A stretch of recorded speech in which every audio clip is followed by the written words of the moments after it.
ونعوذ بالله من شرور أنفسنا ومن سيئات أعمالنا من يهده الله فلا مضل له ومن يضلل فلا هادي له أشهد أن لا إله إلا الله وحده لا شريك له وأشهد أن محمدا عبده ورسوله اللهم صل على محمد وعلى آل محمد كما صليت على إبراهيم وعلى آل إبراهيم إنك حميد مجيد اللهم بارك على محمد وعلى آل محمد كما باركت على إبراهيم وعلى آل إبراهيم إنك حميد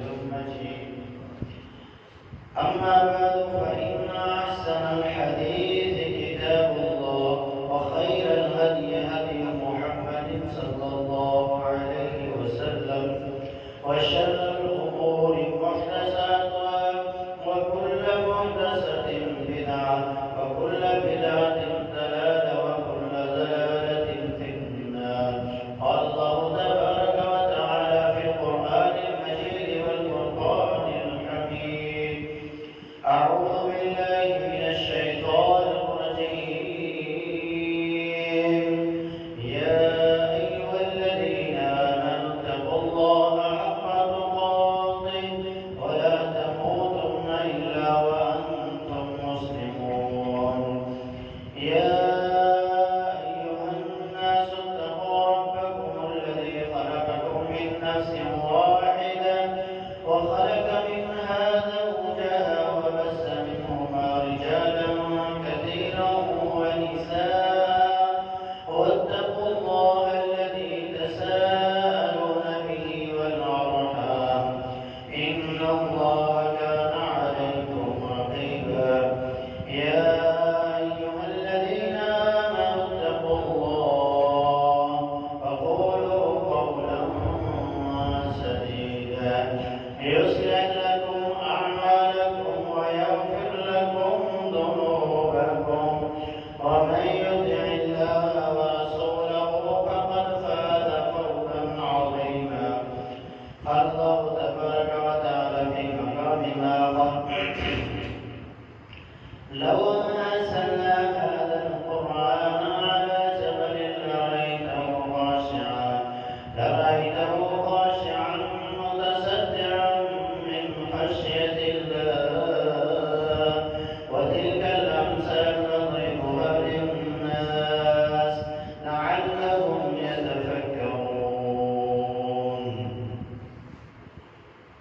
یا الہی روز و شب توفیق احسان دے مجھے یا الہی روز و شب توفیق احسان دے مجھے خوف اپنا ظاہر و باطن میں یکساں دے مجھے حب سنت یا الہی حب قرآن دے مجھے نعمت دارین عین نور ایمان دے مجھے کام میرا زندگی بھر خدمت قرآن ہو فہم قرآن دے الہا نور عرفان دے مجھے تمام قسم کی تعریفات کبریائی کو بڑھائی اللہ جل شانہ کے لیے خاص ہے اللہ تعالیٰ کی پاکیزہ و برکت حمد و ثنا کے بعد آنگے درود و سلام ہوں امام الانبیاء سید الانبیاء جناب محمد رسول اللہ صلی اللہ علیہ وسلم کی ذات اقدس برادران اسلام بزرگ و دوستو پردہ نشین قوم بہن بیٹیوں آج کا خطبہ جمعۃ المبارک سویڈن میں عید کے دن قرآن عظیم کی جو بے حرمتی کی گئی ہے اس کے حوالے سے ہوگا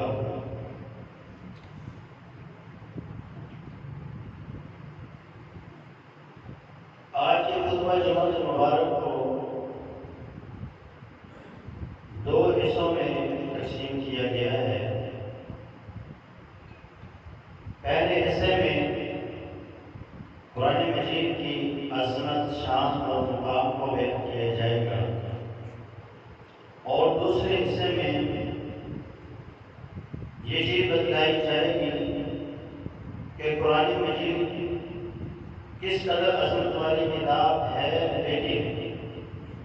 کفار آئے دن اس کی بے حرمتی کیوں کرتے ہیں، توہین کیوں کرتے ہیں؟ جامع ترمذی کی ایک حدیث ہے جو سند کے اعتبار سے کمزور ہے، مگر جو بات اس میں بیان کی گئی ہے وہ بات بالکل درست ہے۔ کچھ چیزیں جو ہوتی ہیں وہ سند کے اعتبار سے ضعیف ہوتی ہیں، لیکن جو ان کے اندر فرمان نقل کیا گیا ہوتا ہے وہ بالکل درست ہوتا ہے۔ حدیث کیا ہے؟ فضل کلام اللہ علی سائر الکلام کفضل اللہ علی خلقہ۔ اللہ کے کلام قرآن مجید کی فضیلت دنیا کے تمام کلاموں کے اوپر ایسے ہے جیسے اللہ تعالیٰ کی فضیلت اپنی مخلوق کے اوپر ہے۔ قرآن کو تمام کلاموں کے اوپر کیوں فضیلت ہے؟ کیونکہ قرآن مجید یہ اللہ تعالیٰ کا کلام ہے، اللہ تعالیٰ کی صفت ہے، اور یہ اللہ تعالیٰ کی مخلوق نہیں ہے۔ اس لیے اسے دنیا کی ہر چیز کے اوپر فضیلت اور عظمت اور شان اور مقام حاصل ہے۔ جس طرح اللہ تعالیٰ کی ذات ہر قسم کے نقص، ہر قسم کے عیب سے پاک ہے، اسی طرح اللہ تعالیٰ کا کلام بھی ہر قسم کے نقص اور عیب سے پاک ہے۔ جس طرح اللہ تعالیٰ کی ذات کو ہر چیز کے اوپر فوقیت اور عظمت اور شان حاصل ہے، اسی طرح اللہ تعالیٰ کی صفت کلام قرآن مجید کو بھی ہر چیز کے اوپر فوقیت، عظمت اور شان حاصل ہے۔ لیس کمثلہ شیء، اللہ جیسی کوئی چیز نہیں، اسی طرح اللہ کی صفات جیسی بھی کوئی چیز نہیں۔ جس طرح اللہ کی ذات بے مثل اور بے مثال ہے، اسی طرح اللہ تعالیٰ کا کلام بھی بے مثل اور بے مثال ہے، جس کا مقابلہ کرنا، جس کے مقابل میں آنا، جس کا مقابلہ کر کے اس جیسا بنانا، یہ بھی کسی کے اندر طاقت اور قوت نہیں ہے، کیونکہ وہ اللہ رب العالمین کا کلام ہے۔ قرآن مجید کو اللہ تعالیٰ نے اس قدر عظمت اور شان اور مقام سے نوازا ہے کہ اس قدر اس کی عظمت ہے کہ جس چیز کا تعلق اس کے ساتھ ہوا، اللہ نے اس چیز کو عزتوں سے نواز دیا۔ وہ چیز اپنی جنس میں ہر چیز سے نمایاں ہوا۔ آپ دیکھیے اس قرآن کو لانے والا فرشتہ جبرائیل ہے، وہ بھی فرشتہ ہے، دوسرے بھی فرشتے، لیکن جو مقام، جو عزت، جو شان اللہ نے جبرائیل کو عطا کیا ہے وہ کسی اور کو عطا نہیں۔ قرآن مجید فرمانے ہمیں کیا کہتا ہے؟ اِنَّهُ لَقَوْلُ رَسُولٍ كَرِيمٍ، یہ معزز عزت والے رسول قاسم کا پیغام ہے، قول ہے۔ ذِي قُوَّةٍ عِندَ ذِي الْعَرْشِ مُقِيمٍ، اس کی عزت عرش والوں کے ہاں، عرش کے ارد گرد فرشتوں کے ہاں، آسمانوں میں وہ قوت والا اور عزت والا ٹھہرتا ہے۔ تو یہ شان اور مقام اللہ نے جبرائیل کو عطا فرمایا ہے، کیونکہ وہ قرآن کو لانے والا عظیم فرشتہ ہے۔ قرآن مجید فرمانے ہمیں کو لوہے محفوظ سے آسمان دنیا میں جس جگہ پہ رکھا گیا، وہ جگہ آسمانوں میں سب سے زیادہ عزت والی ٹھہری، اور اس جگہ کا نام بیت العزت کہا گیا، اور اس کا نام حدیث سے ثابت ہے، اسے اللہ کے رسول نے بیت العزت قرار دیا، جہاں قرآن مجید کو پورے کا پورا نازل کیا۔ جس نبی پر اللہ رب العالمین نے قرآن کو نازل کیا، وہ تمام نبیوں کا امام ٹھہرا، وہ تمام نبیوں میں سب سے زیادہ مقام و مرتبہ حاصل کرنے والا بنا، بلکہ تمام اولاد آدم میں اللہ رب العالمین نے اسے فضیلت اور عظمت اور شان عطا فرمائی۔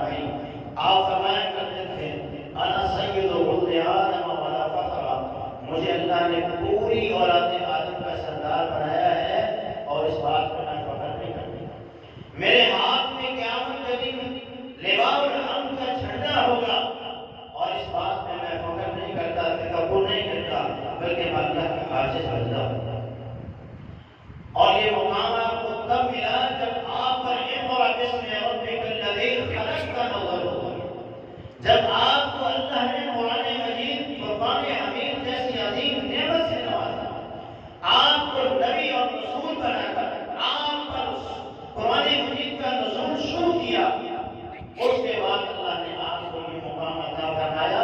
اس سے پہلے آپ محمد بن عبداللہ تھے، لیکن جب اللہ نے آپ پر قرآن کا نزول فرمایا، آپ محمد رسول اللہ بن گئے۔ اور محمد رسول اللہ پھر وہ جو تمام نبیوں کا امام بن گیا اور تمام اولین و آخرین کا سید ٹھہر گیا۔ اللہ رب العالمین نے اس قرآن کے ذریعے بہت سی چیزوں کو فقیرت عظمت اور شان سے نوازا ہے۔ جس امت پر اللہ نے اس قرآن کو نازل کیا، وہ امت بھی تمام امتوں میں سب سے بہترین امت ٹھہری۔ اللہ تعالیٰ نے ارشاد فرمایا، کنتم خیر امت اخرجت للناس، لوگوں تمہیں ہم نے بہترین امت قرار دیا ہے۔ تمام امتوں میں سب سے بہترین امت محمدیہ کو ٹھہرایا گیا، کیونکہ یہ قرآن اللہ نے اس امت کا نازل فرمایا۔ جس زمانے میں اس قرآن کو نازل کیا گیا، اس زمانے کے بارے میں اللہ کے رسول نے فرمایا، خیر القرون قرنی، زمانوں میں سب سے بہترین زمانہ، وقت میں سب سے بہترین وقت میرا وقت ہے، اور یہ وہ وقت ہے جس وقت اللہ نے قرآن مجید کا نزول فرمایا۔ سب مہینوں میں وہ مہینہ سب سے عظمت والا اور شان والا ٹھہرا جس مہینے میں اللہ تعالیٰ نے قرآن مجید کا نزول فرمایا، شہر رمضان الذی انزل فیہ القرآن۔ جس رات میں اللہ نے اس قرآن کو نازل فرمایا، اس رات کی ایک رات کی عبادت 1000 مہینوں کی عبادت سے افضل ہے۔ لیلۃ القدر خیر من الف شہر۔ جس وقت اس قرآن کو نازل کیا گیا، جو لوگ اس وقت موجود تھے، ان لوگوں کے بارے میں قرآن کہتا ہے، اولئک هم خیر البریہ، یہ اس کائنات کے سب سے بہترین لوگ ہیں، اس کائنات کی بہترین مخلوق ہیں۔ اور جس انسان نے اس قرآن کو سیکھا، جس انسان نے اس قرآن کو آگے سکھایا، اللہ کے رسول نے فرمایا، خیرکم من تعلم القرآن وعلمہ، تم میں سے بہترین انسان وہ ہے جو قرآن کو سیکھتا ہے اور قرآن کو آگے دوسروں کو سکھاتا ہے۔ اللہ کے رسول صلی اللہ علیہ وسلم نے سیدنا ابو سعید خدری رضی اللہ تعالیٰ عنہ کو یہ وصیت فرمائی، اوصیک بتقوی اللہ، اے ابو سعید اللہ کے لیے ڈرتے رہنا، تقوی اختیار کرتے رہنا۔ میں تجھے اس چیز کی نصیحت اور وصیت کرتا ہوں، فإنہ رأس كل شيء، یہ ہر چیز کی اصل ہے اور ہر چیز کی بنیاد ہے تقوی۔ اگر تیرے پاس تقوی ہوگا تو دنیا کا بہترین انسان ٹھہرے گا۔ اور آگے آپ نے فرمایا، علیک بالجہاد فإنہ رہبانیۃ فی الاسلام، جہاد کو لازم کرتے رہنا کیونکہ یہ اسلام کی رہبانیت ہے۔ وعلیک بذکر اللہ وتلاوۃ القرآن، اور اللہ کے ذکر کو بھی لازم پکڑنا اور قرآن مجید کی تلاوت کو بھی لازم پکڑنا۔ ہوگا کیا؟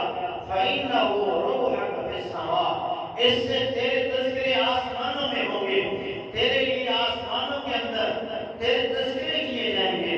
وذکرک فی الارض، اور اس کی وجہ سے زمین والے بھی تیرے تذکرے کریں گے۔ اگر قرآن کے ساتھ تیرا تعلق مضبوط ہو گیا، دنیا والے بھی تیرے تذکرے کریں گے، دنیا والے بھی تیری یاد کریں گے، اور آسمانوں میں بھی تیرے تذکرے کیے جائیں گے۔ دنیا میں تذکرے کیسے ہیں؟ امام احمد بن حنبل رحمۃ اللہ علیہ کے دور میں ایک مسئلہ پیدا ہوا کہ وقت کے حکمران نے کہا، قرآن اللہ کی مخلوق ہے جیسے زمین اللہ کی مخلوق ہے، جیسے آسمان اللہ کی مخلوق ہے۔ اور یہ فتویٰ علماء کے پاس گیا، وقت کے درباری مولویوں نے فتویٰ دے دیا کہ وقت کا حکمران ٹھیک کہہ رہا ہے، قرآن بھی اللہ کی مخلوق ہے، جبکہ ایسا نہیں تھا، کیونکہ قرآن اللہ کا صفت کلام ہے، اللہ کی صفت ہے، اور یہ اللہ کا کلام ہے، یہ اللہ کی مخلوق نہیں ہے۔ یہ امام احمد بن حنبل کے پاس جب فتویٰ آیا تو امام احمد بن حنبل رحمۃ اللہ نے فرمایا، قرآن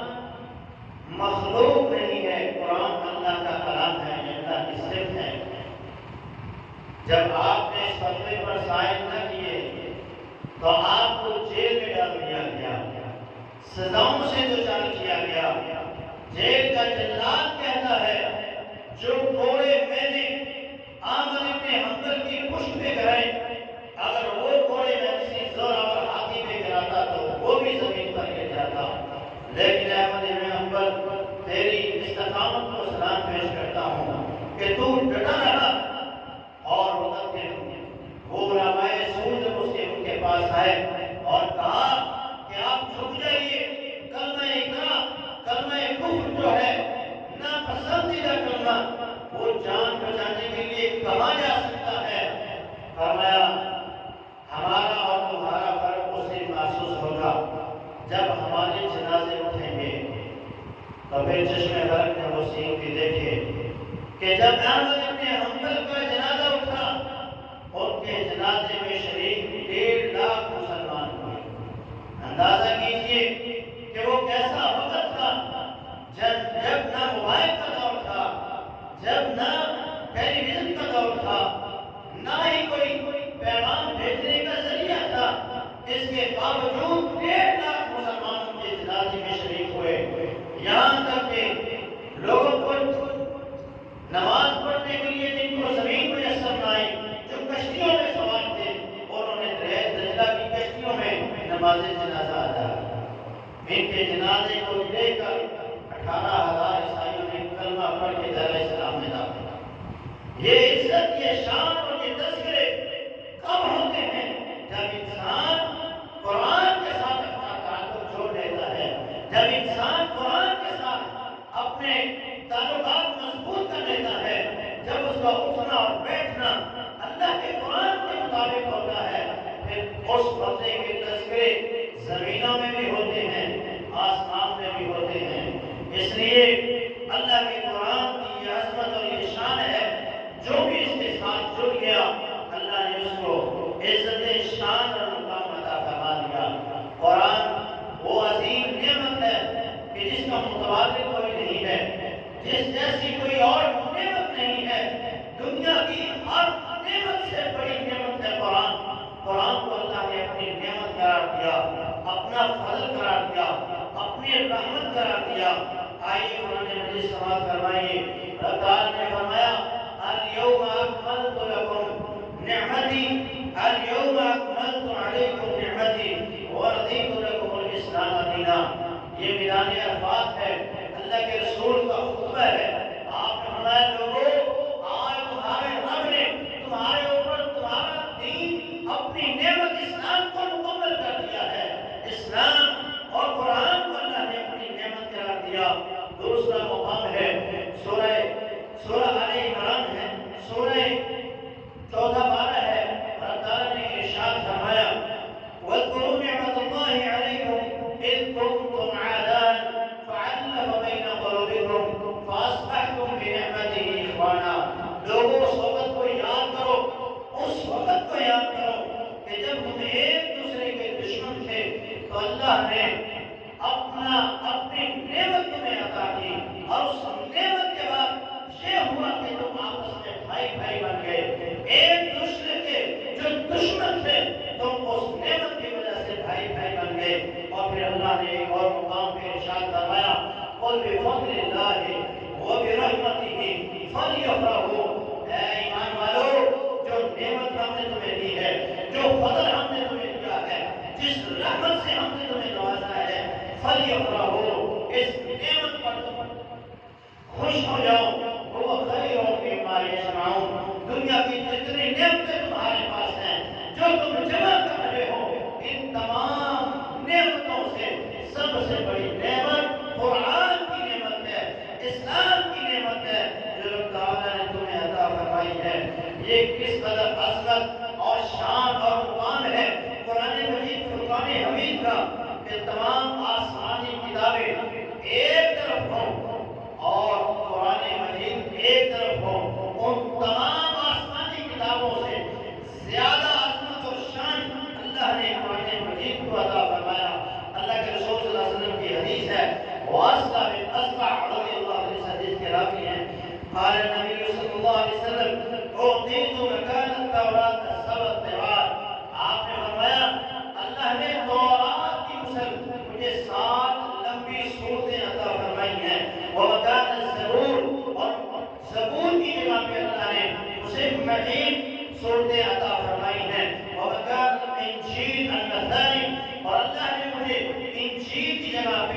نصانی صورتیں عطا فرمائی ہیں، وَفُصِّلْتُ بِالْمُفَصَّلِ، اور جو مفصل صورتیں ہیں اس کے ساتھ اللہ نے مجھے تمام آسمانی کتابوں کے اوپر اور تمام نبیوں کے اوپر جن پر اللہ نے جو جو کتابیں عطا فرمائی فضیلت اور عظمت اور شان سے نواز دیا۔ اب دیکھیے سبا دیوال 7 نبی صورتیں کون سی ہیں؟ سورہ بقرہ ہے، آل عمران، اور اس کے بعد سورہ النساء ہے، المائدہ ہے، آل اعراف ہے، آل انفال۔ یہ نبی 7 صورتیں جو ہیں یہ تورات کے برابر مقام رکھتی ہیں، اور 9 صورتیں جو ہیں یہ سورہ یونس سے لے کر سورہ شعراء تک ہیں، اور ان میں وہ صورتیں ہیں جن کی آیات جو ہیں 100 سے 200 تک ہیں۔ اسی طرح نصانی وہ صورتیں ہیں جن کی آیات کی تعداد 100 سے کم ہے، یہ سورہ نمل سے سورہ حجرات تک ہیں، اور پھر سورہ حجرات سے لے کر والناس تک جتنی صورتیں ہیں یہ مفصل صورتیں ہیں، اور ان مفصل صورتوں کی وجہ سے اللہ رب العالمین نے آپ کو اور قرآن مجید کو تمام آسمانی کتابوں کے اوپر عظمت اور شان اور مقام عطا فرما دیا۔ اس تورات کی جیل زبور ایک طرف ہو اور قرآن مجید کی سورہ حجرات تک ایک طرف ہو، ان تمام کتابوں کے برابر اللہ نے ان صورتوں کو دیا ہے، اور آگے جو ہے وہ تمام کی تمام سورہ حجرات سے سورہ ناس تک جتنی صورتیں ہیں ان کی وجہ سے اللہ نے قرآن کو تمام آسمانی کتابوں کے اوپر فوقیت اور عظمت اور شان عطا فرمائی۔ قرآن کی یہ شان اور یہ عظمت ہے کہ یہ سرچشمہ ہدایت ہے۔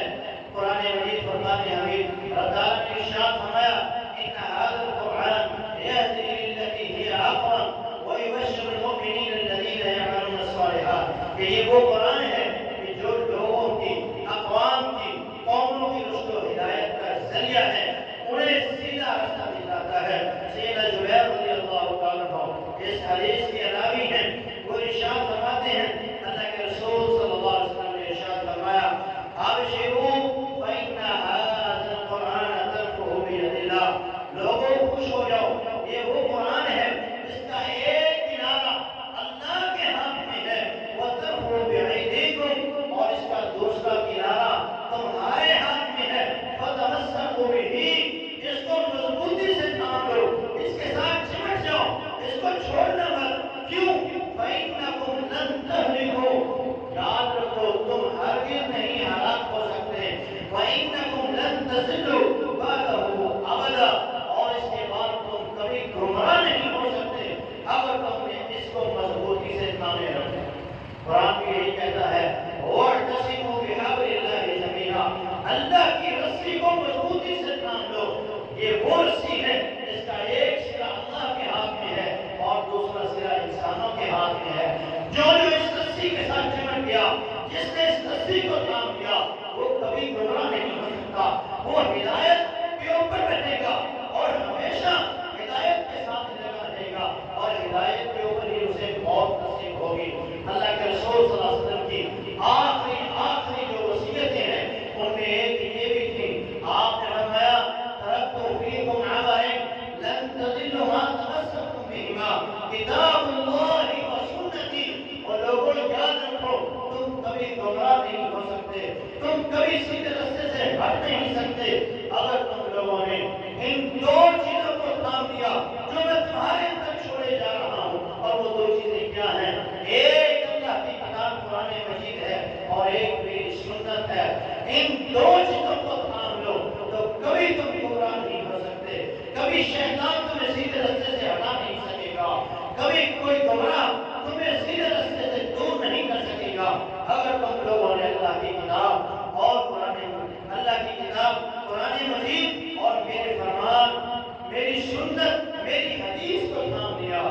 آج وہ انسان سیدھے راستے پر رہے گا جس نے قرآن کو تھام لیا اور جس نے سنت رسول کو اپنا اوڑھنا اور بچھونا بنا لیا۔ قرآن کو اللہ رب العالمین نے بڑی عظمت اور بڑی شان اور مقام سے نوازا ہے۔ اس قرآن کو اللہ نے دنیا پر غالب ہونے کے لیے بھیجا ہے۔ یہ قرآن دنیا میں غالب ہونے کے لیے آیا ہے، مغلوب ہونے کے لیے نہیں آیا۔ قرآن مجید فرمانے ہمیں رب تعالیٰ نے ارشاد فرمایا هو الذی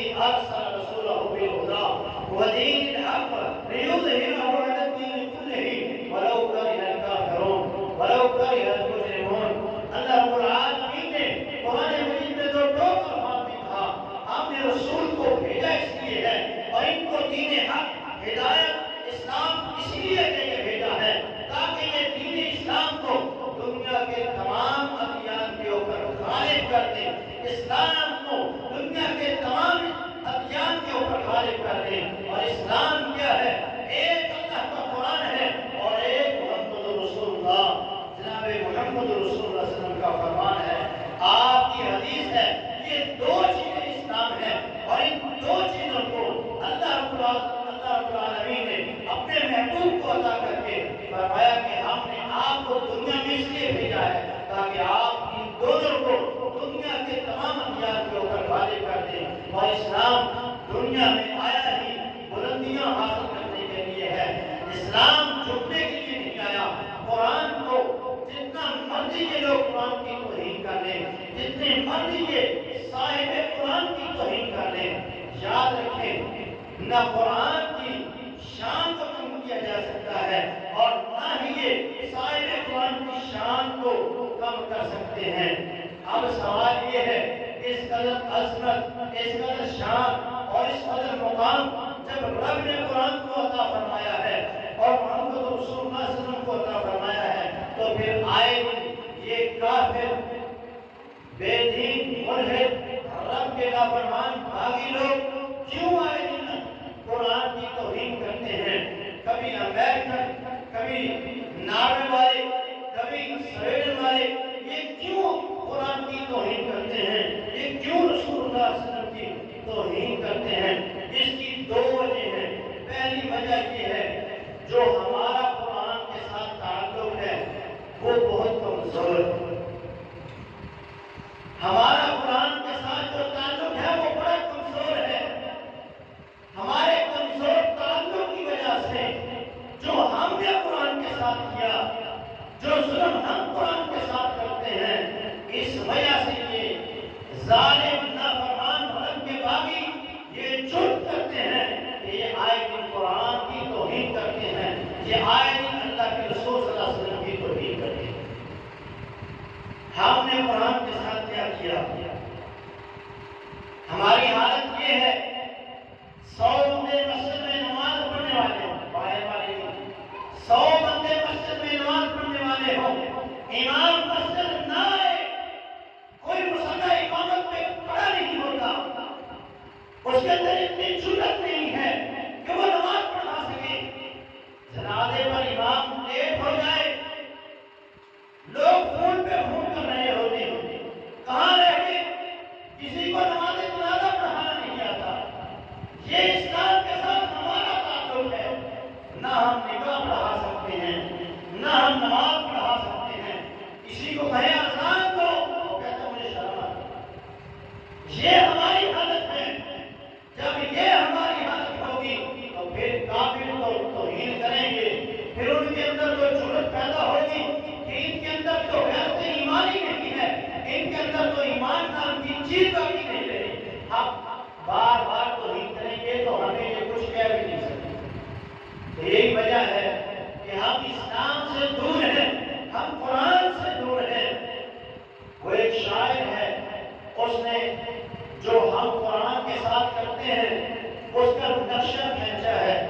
وہ کہتا ہے تاکوں میں سجایا جاتا ہوں، یعنی الماریوں میں رکھا جاتا ہوں، آنکھوں سے لگایا جاتا ہوں، لوگ اٹھاتے ہیں، چومتے ہیں، آنکھوں سے لگاتے ہیں، تعویذ بنایا جاتا ہوں، دھو دھو کے پلایا جاتا ہوں۔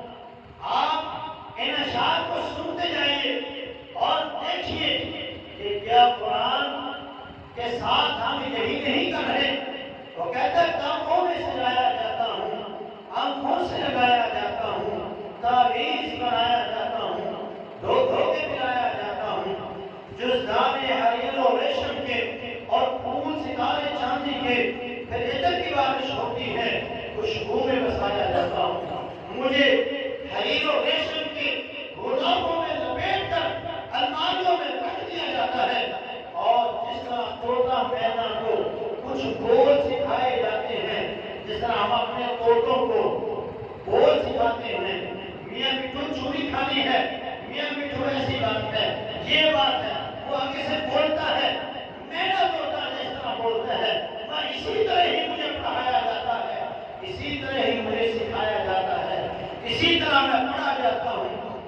اتنا ہی سکھایا جاتا ہوں، جب قول و قسم دینے کے لیے تکرار کی نوبت آتی ہے پھر میری ضرورت پڑتی ہے ہاتھوں پہ اٹھایا جاتا ہوں۔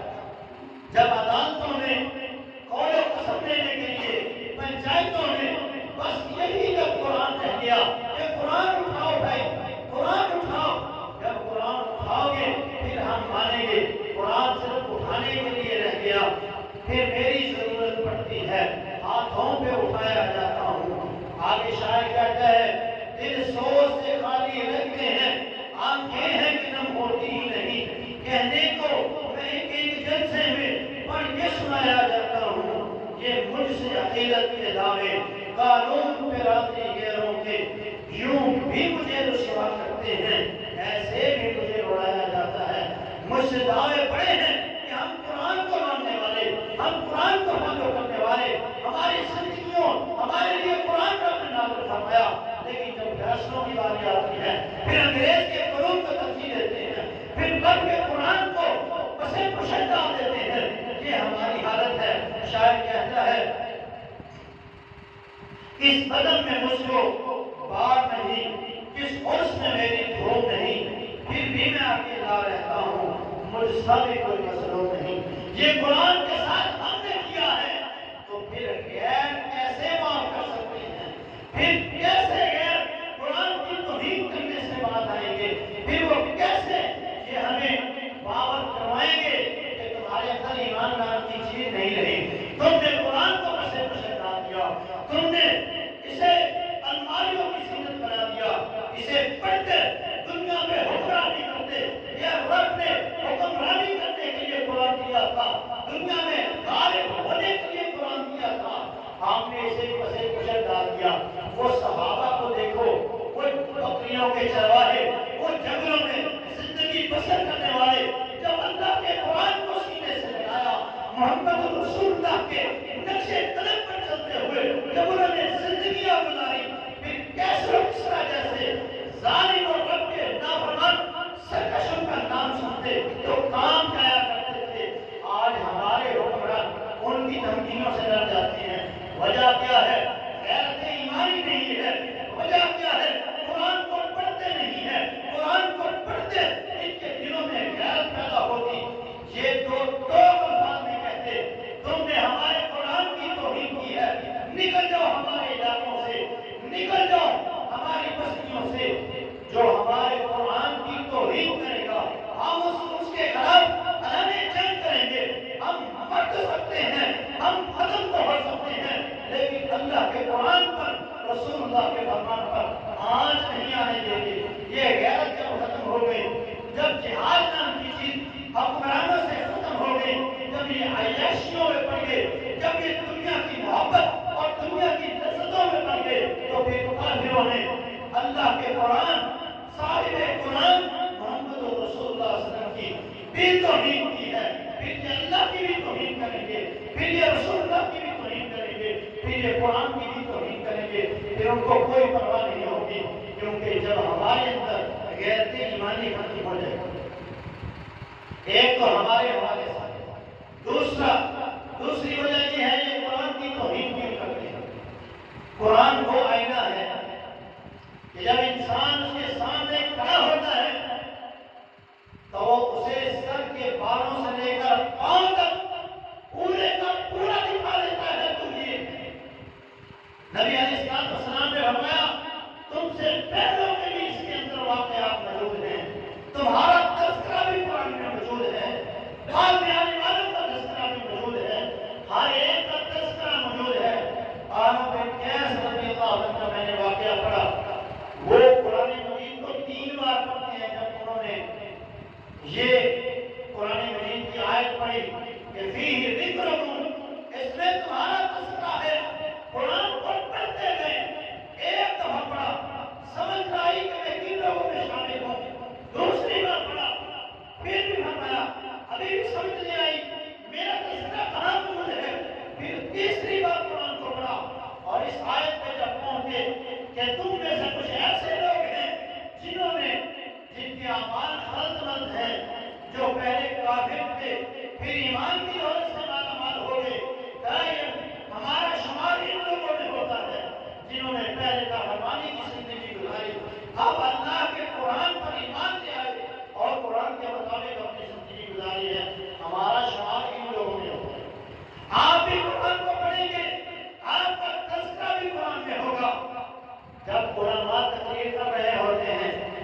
ہم جب سن رہے ہوتے ہیں تو ہمیں لگ رہا ہوتا ہے مولوی صاحب مجھ کو اٹیک کر رہے ہیں، مولوی صاحب مجھے نگاہ کر رہے ہیں.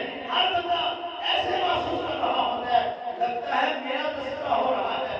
لیکن ایسی بات نہیں ہے. یہ قرآن ہے، اللہ کا قرآن ہے، جس نے کہا تمہارا ذکر موجود ہے. جو نقص انسان کے اندر پائے جاتے ہیں، جو خرابیاں انسان کے اندر پائی جاتی ہیں، قرآن انہیں دو لفظ میں بیان کرتا ہے. قرآن نے اسی طرح ان کا تذکرہ بھی کیا، مسلمانوں کو بتایا اے اہل ایمان یہ کافر ہیں، یہ تمہارے دوست نہیں ہیں، یہ آپس میں ایک دوسرے کے دشمن ہیں. وہ دنیا کے کسی کونے میں کافر بسنے والا ہوگا، وہ ان کا بھائی ہوگا، وہ اسے اپنا بھائی سمجھیں گے، اسے اپنا دوست سمجھیں گے، لیکن تمہیں اپنا دوست نہیں بنائیں گے. وہ تمہارے دوست نہیں ہیں، وہ تم سے کبھی راضی نہیں ہوں گے، وہ تم سے کبھی خوش نہیں ہوں گے. یہاں تک کہ تم اسلام کو چھوڑ کر ان کے تابع ہو جاؤ، ان کے دین کے پیروکار بن جاؤ، تب وہ تم سے خوش ہوئیں گے. قرآن نے ان کی ایک ایک چیز کو بیان کیا، ان کی ایک ایک خواص کا ذکر کیا. اس وجہ سے یہ قرآن سے نفرت کرتے ہیں. آج بھی کسی سے کہا ہے تیرے اندر یہ برائی ہے، وہ بندہ آپ کے ساتھ کرنے کو آتا ہے. یہی وجہ ہے ان کی بھی کہ اللہ کے قرآن نے جب ان کی خواصوں کو ظاہر کر دیا کہ تمہارے اندر یہ نقص ہے، تمہارے اندر یہ برائی ہے، تو یہ قرآن کے دشمن ہو گئے.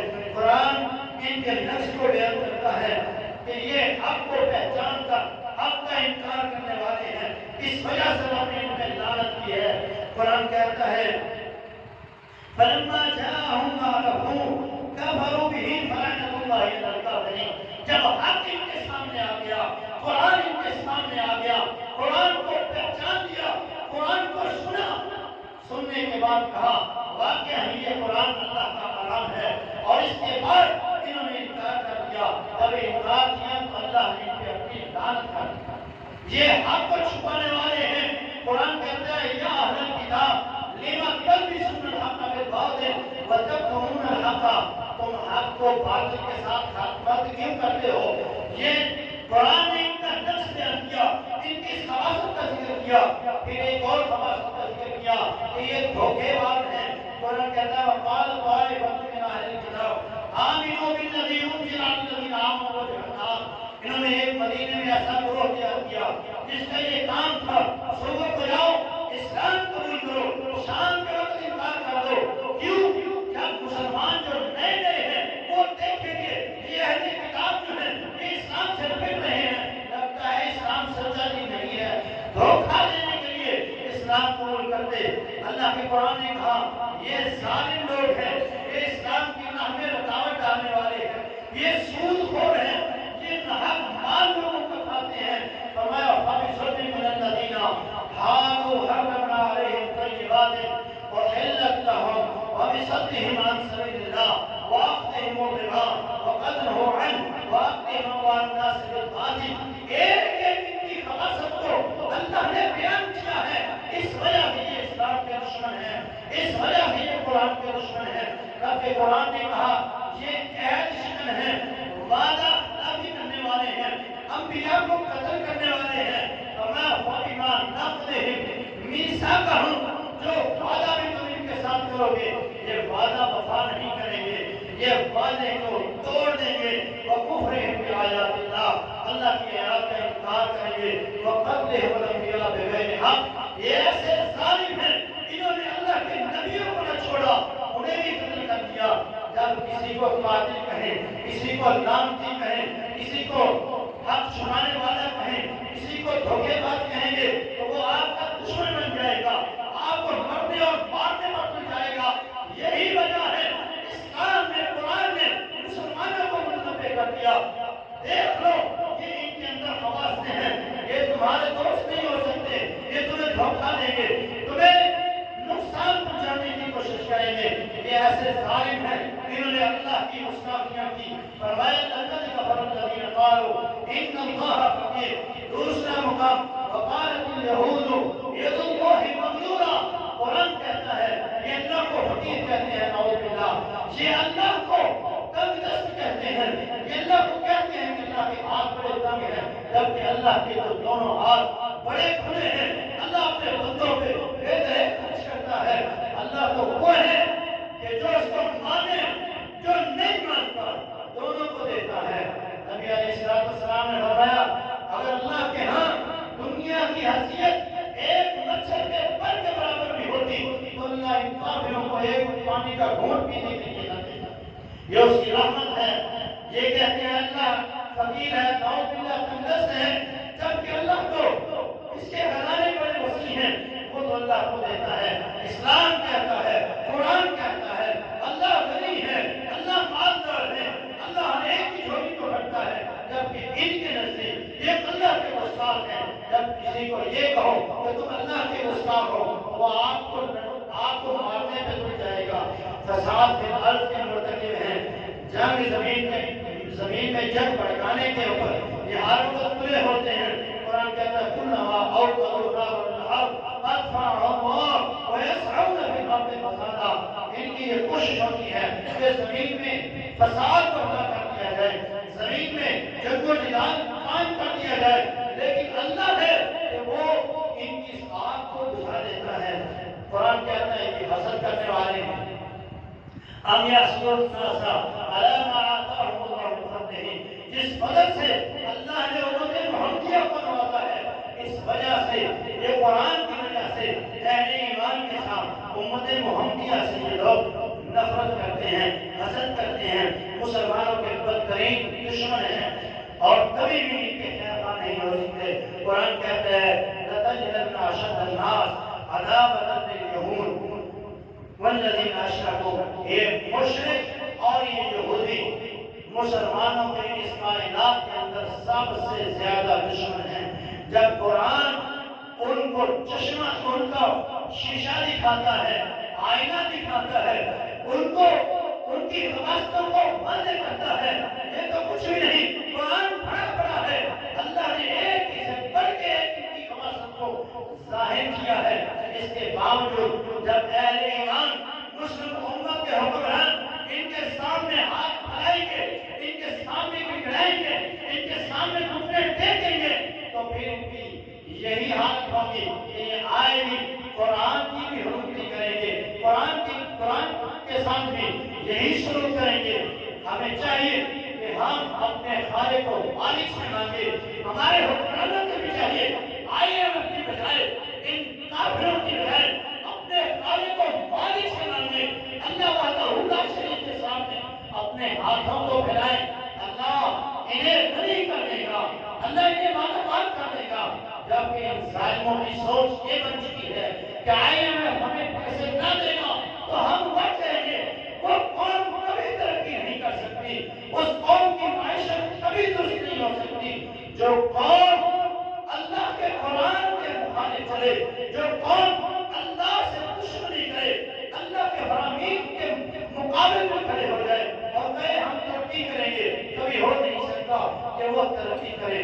قرآن مجید، فرقان حمید نے ان کی خواص کو ظاہر کیا، اس وجہ سے یہ قرآن کی توہین کرتے ہیں۔ آج کے خطبہ جمعہ میں اللہ کی توفیق اور اس کی رحمت کے ساتھ یہ بیان کیا گیا، قرآن اللہ نے کس قدر عظمت والا، شان والا اور مقام والا ہمیں عطا فرمایا۔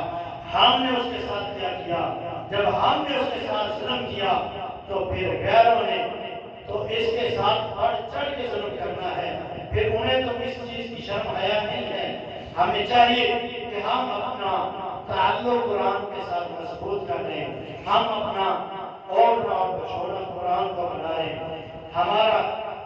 ہماری کاروبار، ہماری معیشت، ہماری زندگی کا ایک وقت اللہ کے قرآن اور سنت رسول کے مطابق ہوگا۔ کسی کافر کو یہ جرأت نہیں ہو سکتی کہ وہ اللہ کے رسول اور قرآن مجید جیسی عظیم کتاب کے اندر کی گستاخی کرے یا اس کے ساتھ کسی قسم کا کوئی ظلم کرے۔ اللہ ہمیں قرآن سنت کا